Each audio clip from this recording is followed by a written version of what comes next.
Geocentric Spirituality. I'm your host, Bella Bentora. Today's topic, the Geocentric Earth-Centered Model and the Failure of the Church. Challenging the Earth-Centered Geocentric Model. Nicholas Copernicus, a Catholic canon and astronomer, published his work on the revolution of the heavenly spheres in 1543 in support of the heliocentric, sun-centered model.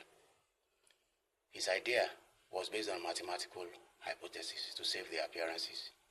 His work was, however, dedicated to Pope Paul II. His work was not immediately universally condemned, but it was given a fair hearing and lecture in the Vatican.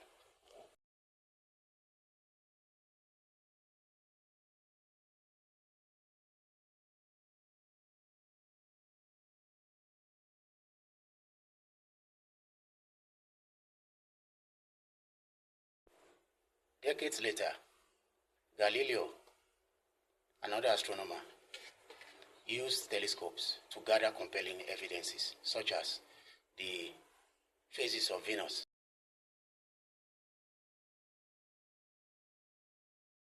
and the moons of Jupiter.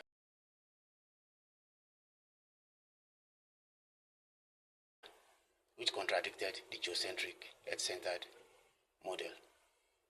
Galileo's problem arose when he asserted heliocentric, sun-centered model as established fact and attempted to interpret the scriptures accordingly, challenging the church's authority to interpret the Bible during the Counter-Reformation.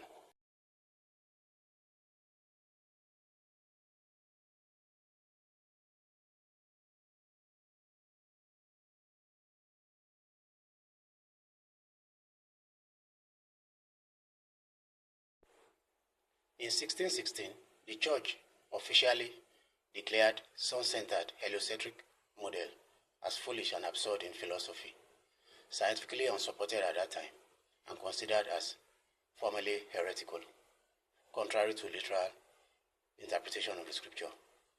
Galileo was warned not to hold and defend this theory as fact.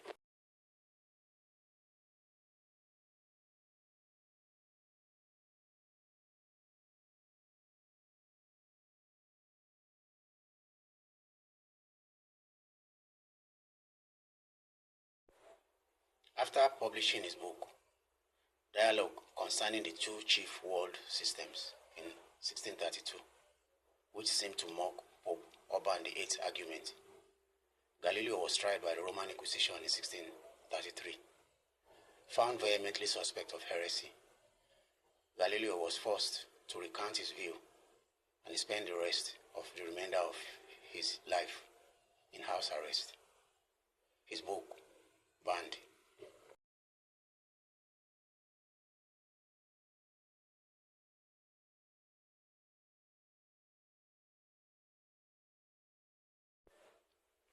The church's action was seen as failure to stay within the bounds of theological authority and as an override into scientific matters. In the year 1992, after 13-year investigation, Pope John Paul II formally acknowledged the church's error in condemning Galileo and expressed regret in the way he was treated. Question: what do you think about challenging pre-existent dominant paradigms? Don't you think that the more we look into paradigms, the more we realize prototypes?